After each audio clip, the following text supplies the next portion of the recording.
Alrighty, hello everybody, Steve-Wagon here, and welcome back to Anamnesia, however it's pronounced. I realized way too late, after recording all the videos that I had previously, that I pronounced the name of the game completely wrong. It is not Amnesia, it is Anamnesia, whatever. Yeah, it's been a little bit since I last recorded a video for this game, but I'm sure I'll do fine. I'm sure I remember a bunch of stuff. I remember I was getting choked out by Valerie with her mechanical arms. I remember we were learning stuff about Amelia. Well, I mean, we're always learning stuff about Amelia. That's the point of the game. But we also learned some stuff about her father. He was attempted assassinated, and the mother was assassinated. I remember all that. So, let's just hop right into this. And with that, she's gone. What was that all about? Yes, what was that all about? I definitely remember what that was. Eh? I'll explain that once it matters, if it does. Okay. For now, She pauses. Fuck. So, Sorry. Are you apologizing about, strangling me? Huh? For choking you? Oh, right. I almost forgot. Yeah. Evelyn told me to say that. Oh, so you don't even feel sorry. You don't even really feel apologetic, do you? Ah, okay. You don't seem all that surprised. It's fine either way, really. You didn't need to say that, but yeah. Well, now I did. So, what was that all? Was there anything more? What? Not good enough for you? No, I just meant, is that all you wanted? Oh, I guess. Okay, cool. And so we stand around, instead of sitting at the table next to us. I guess we already spent quite a lot of time sitting today, so it's alright. Normally I would use this opportunity to contemplate what she's thinking about right now, with the true intentions behind her half-assed apology could have been. But there's not really any reason left to do so. After all, I feel like I already understand. Instead, I'll try and return the favor. Oh, am I gonna choke her out now? Oh, right. Thanks for the glass of water. What? Earlier, when Oliver asked whether anyone wanted some water. Oh, yeah, yeah. Weird thing to bring up. Well, whatever. I'm trying to break the silence here, Valerie, and I'm also being polite. You brought me some water. I have to say thank you. I don't know why I didn't say thank you before. But it's the proper thing to do. It's fine, thanks. Thanks? For thanking me, I guess. We are two antisocial people trying to make conversation with each other. This is the worst thing possible right now. Well, that, besides imminent death from the other team. ... Ugh, shut up. The words themselves barely mattered, and yet she understood, I think. And as if to prove just that, she continues. Did you really want to sacrifice yourself? Oh yeah, that. That was my reason for not saying anything before. I guess so. Are you sure? I think so? Doesn't sound all that sure to me. Does she know? Did she know this entire time? And if so, why hasn't she said anything before? You said you had assumed that Sophie might be on the other team from the very start. That's why you didn't even try to win, right? Pretty much, yeah. For someone who wasn't even trying, you were pretty nitpicky when it came to inconsistencies you noticed. Yeah, I made fun of all your theories, but it sure doesn't seem like you weren't trying to figure stuff out. Anything that could help us understand our situation. Even after Oliver told us about Sophie actually being here, you never tried to sabotage us or stop us from making progress. You know, I'm more of a stand back and observer kind of guy. I mean, I'm actually am sabotaging you by not helping you. Wouldn't that be the same? You have an extra person here who's not doing anything. Pretty sure that's good enough sabotage. Right? You still tried to push me into revealing as much as possible. Oh, well, never mind what I said. The only thing you ever did was try to divert our attention. Have everyone focus on what I know and make sure that nobody was onto you. As long as it didn't have anything to do with you or what you knew about Amelia, it was all fair game. You never really wanted us to lose. All that talk about sacrificing yourself for Sophie was just an excuse, wasn't it? A way to make yourself feel like your actions aren't as selfish as they seem. Uh-oh. I think she's reading me like a book, damn it! You never actually wanted to die, and... Oh, hey, personal space? Last time you were this close, things got a little dark. I swallow. She leaves her wall behind, slowly stepping closer and closer towards me. You're still hiding something, aren't you? I think you're reading too much into this. I just didn't want to be responsible for your deaths, to appear useless, you to hate me, to raise suspicion. Yeah, don't try doing that. I read all the other stuff. I read what you truly think, Adrian. I'm speaking the truth, and yet you're right as well. Valerie is standing right in front of me, her gaze focused on my expression, trying to ascertain the veracity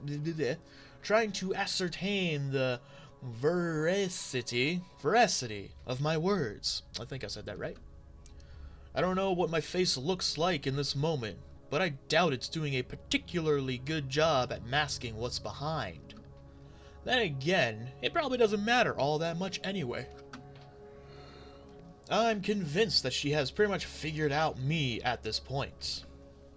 Even if I never truly revealed how I feel, she has been reading my every action like an open book.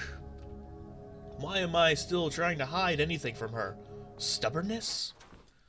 Suddenly, though, she backs off. The door swings open as if to prevent further scrutiny. Ah, yes. Thank you. Crap, I can't remember her name. It's something with an E. Evelyn! I remember you. I remember all your names. I know everyone.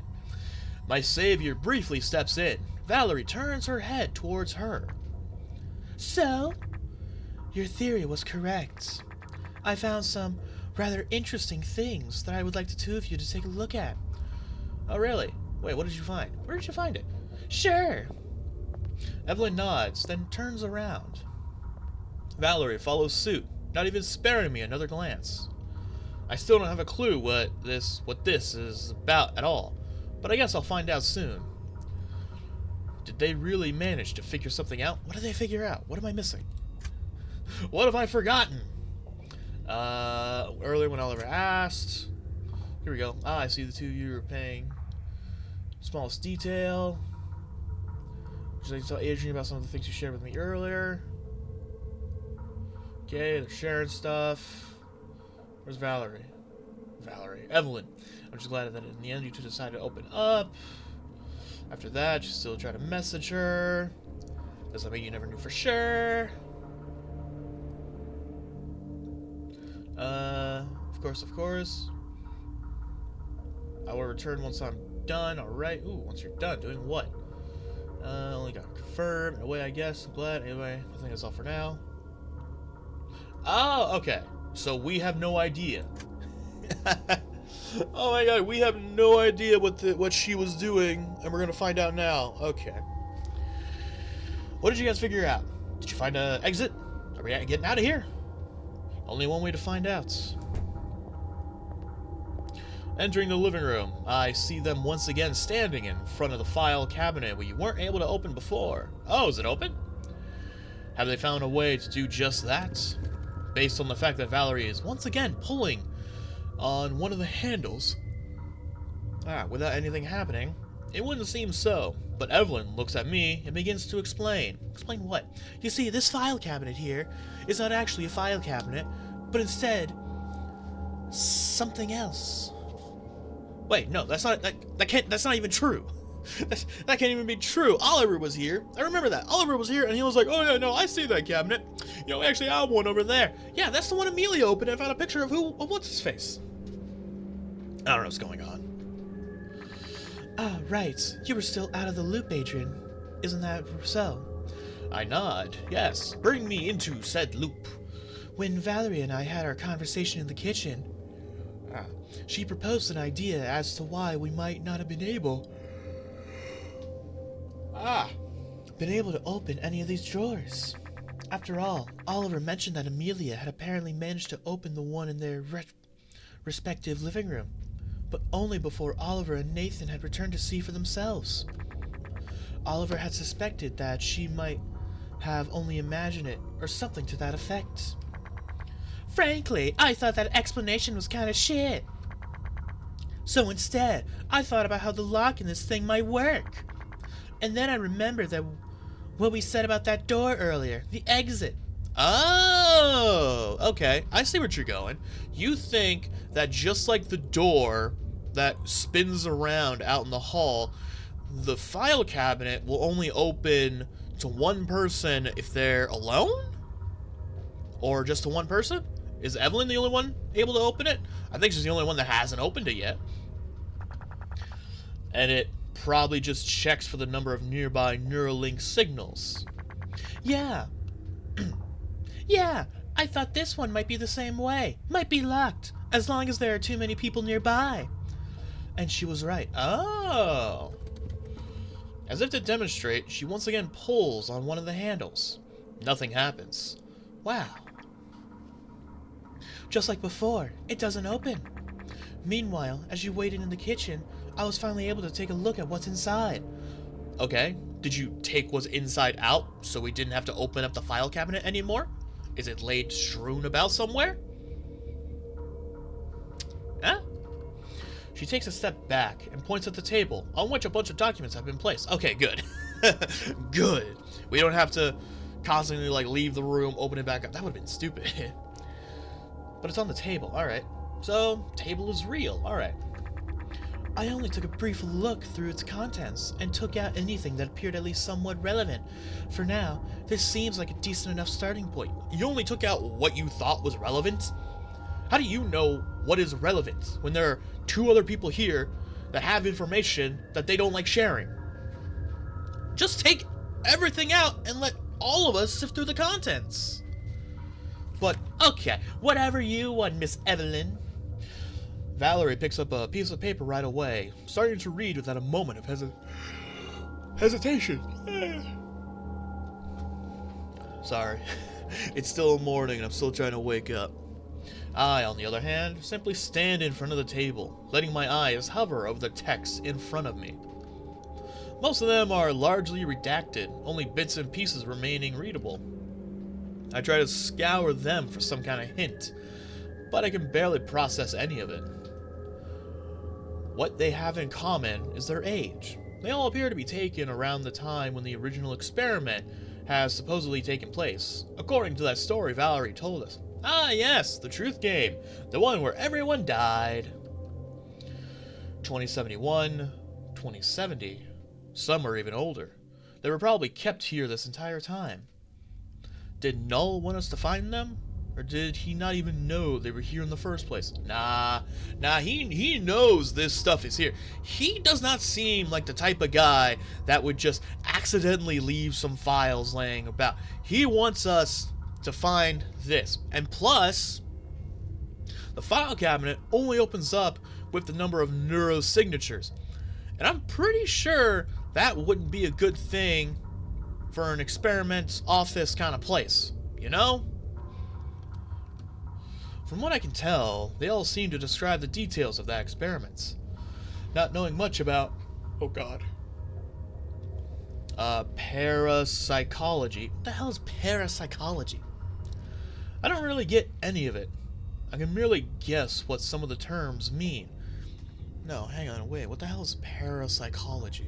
Parapsychology is the study of alleged psychic phenomena, psychokinesis, and other paranormal claims. For example, those related to near-death experiences, synchronicity, apparitional experiences, etc. Ah, so psychic crap. Alright, that's cool. I'm down with that. Okay, so the original okay, oops, sorry. Minimum delay, abstract transfer, connector, generative simulation, neurological overwrite, barely having any sort of context doesn't help. Okay, so that's interesting. Whatever was going on here at the test site, the original purpose was to try and unlock latent psychic abilities in people, I guess? Which, I mean, I don't know if that would work. I mean, I just don't know. This is a crazy ass future, man. I don't know what's going on. Ugh. But oh, wait a minute. I think I figured it out. Their experiments was, like they said, parapsychology, trying to study psychic phenomena, you know, all that stuff, telekinesis, yada yada. But this experiment was to try and unlock those abilities in people. They were unsuccessful in all but one case. And unfortunately for them, that one case turned out to be a psychotic killer who then used his newfound power to take over this entire place, killing everyone inside, and then years later performing this giant experimental game. And his name was Null. He is a psychic, and this is his way of trying to unlock new psychic allies in his war against something. I don't know, but I think that's kind of what's going on here. Null is the one guy that killed everyone here, that is definite, but he is also the only one to have unlocked his psychic potential. Thank you, everyone. I am very smart about this. Yes. Whew. Man, I just cracked this case wide open. I hit my mic. Wide open, man. Alright. While I continue to stare at the table, Valerie has apparently already finished going over the document she first grabbed, promptly switching it for another one. Yeah, that's kind of how it works.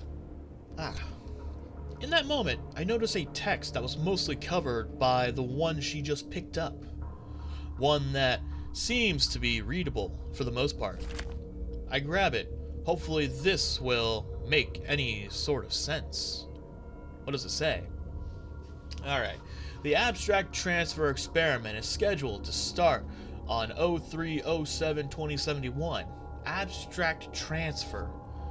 Okay. The participants will gather at the Parapsychology Research Center of New Berlin before being transferred to the newly established underground test site. Okay. So, I think this is some more information. We are in the future, obviously, at some point past 2071. I don't remember what, 2090 something? Yeah, that's right. No, 2110, somewhere around there. Because when Valerie told us about 2071, we said that it was like 40 something years earlier. Okay, so yeah, we're at like 2110, something like that. And we now know that we must be somewhere in Europe, considering that the Parapsychology Research Center is in New Berlin, and they're being transferred to an underground test site.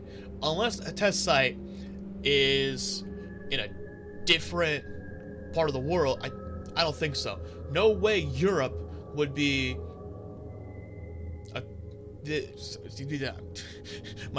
my mouth is speaking faster than my brain.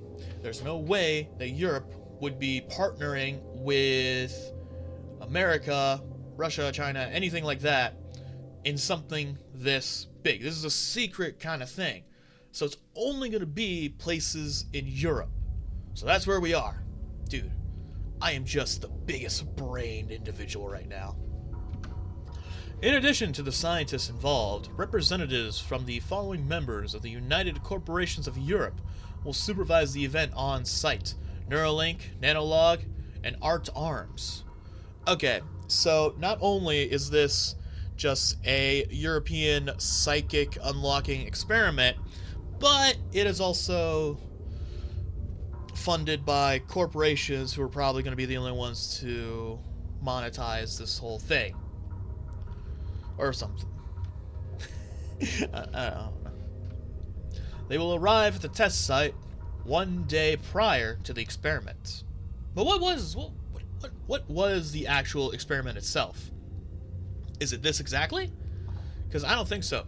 Because when the guy unlocked his psychic potential and took over the base, he started the truth game. That's what he was doing. The experiment that the scientists were doing here must have been different. Once the experiment commences, no one will be allowed to enter or leave the structure for the entire duration of the event. All forms of communication or data exchange will be prohibited as well. Although the exact duration is not set in stone, it is expected to last no longer than 2 weeks. The final list... I think they're talking behind me. The final list of supervisors has not been confirmed yet. However, the following 6 test subjects have agreed to participate. Okay. So, there were only 6 test subjects. But then why are there 9 of us? I think obviously with the way the room is set up, it was a 2-2-2 situation. But why are there 9 of us? They are unaware of any further details beyond the general relation of the study to our current predicament. This matches with what Valerie told us earlier. Alright, and I saw a little bit of movement behind. Okay, yeah, they were talking.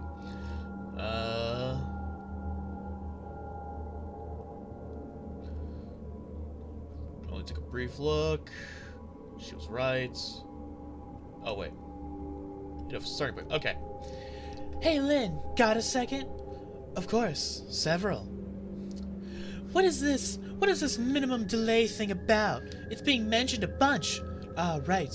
You might need some context for these documents, Why couldn't they, go nudging me? God. Delay refers to the time it takes for data to be exchanged between brain and Neuralink. Accessing stored files might seem to be an instant process, but it is still different from real knowledge. Whenever you want to check something on your log, you still need to actively decide to do so, don't you? You don't just remember details from previous conversations without doing so. Ah, okay. So, all this right now, I have to actively search for it. I mean, even though it might just be a second or a snap of the finger, there's still some sort of delay that they're trying to minimize. Right, but stuff like that happens with things we actually know. Memories can just pop up when you least expect them to. Oh, ain't that right? Sometimes even when you don't want them. Exactly. Now, the minimum delay is the lowest amount of time necessary for the human brain to be able to differentiate between the two, information it processes by itself and data stored on the Neuralink. It was decided that Neuralink should not, under normal circumstances, be able to pass that threshold. Users should always be able to separate their own ideas from stored files. So, it sounds like one of the goals of this experiment was to test what would happen if you remove that delay, huh? It seems that way, yes. Okay, so we're learning what one of the experiments was here. But maybe... Okay, no. That might just be what the test subjects think the experiment is about. Because like we know, this facility is studying parapsychology, psychic shit. But, I mean, it is also being funded by the corporations, Neuralink, Nanologs, and all those, so they might also be using it as a way to experiment on their new programs, their new software with the Neuralinks, without having to deal with all that legality crap that the corporations hate going through. Yes, I think I'm beginning to understand. This matches with what Valerie told us earlier. Our current predicament, must be that NIL thing. Found anything? She puts down the documents she was holding, a frustrated expression covering her face. Well, I don't know how helpful this is, but at least it's readable. Pretty much confirms what you told us about earlier, that this really is the test site from 71. Without another word, she snatches it from my hand and starts to read. I watch her eyes, moving swiftly across the page. Given the fact that the text doesn't cover much beyond what she had already told us, I don't expect to find much a reaction within them. All of a sudden, however, they widen with surprise. Oh, really? Did she like not believe any of this to be real? Just some conspiracy theory? What the actual? Huh? Is there something I missed? What is it? Have you noticed anything? Did you not see the names? The names? Alright, there was a list of names at the bottom of the page. I didn't get that far, Valerie. You kinda interrupted me. The participants of the original experiments. Before I can reply with anything else, she shoves it straight into my face. 6 names. 6 people I never heard of before. Until I notice a familiar last name. Not once, but twice. Neiman. Oh, Neiman. Wait a minute. Who's Neiman? Who's Neiman again? N-I-E-M-A-N. Who's Neiman? She was on her way to meet up with Amelia's father, Professor Jacob Neiman. Ah, okay. So, Neiman is the guy.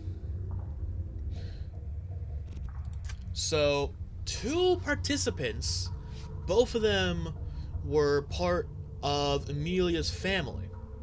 We don't recognize the first name, which means it's not Amelia or Jacob, but someone else. Neiman. Irene Neiman and Rena E. Neiman. Irene, okay.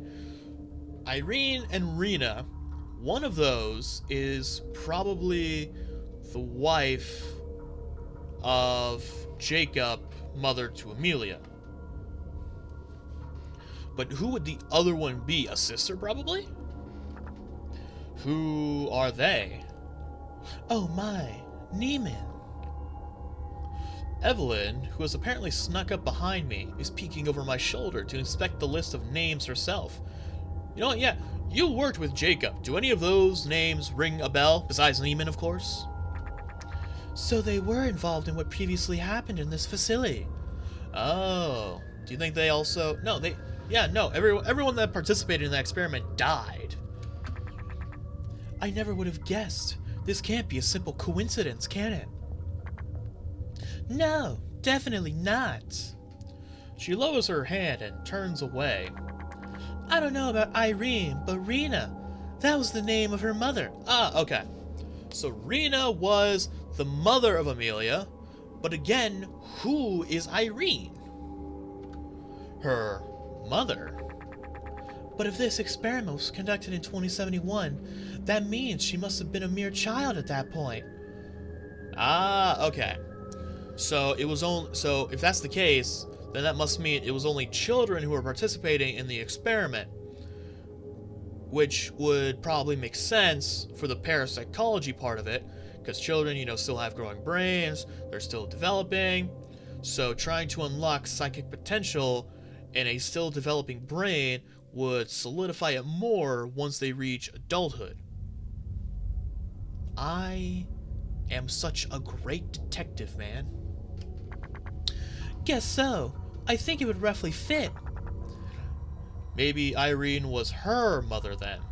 So, Emilia's grandmother? Or I could just be completely wrong, you know? That seems plausible. Yeah.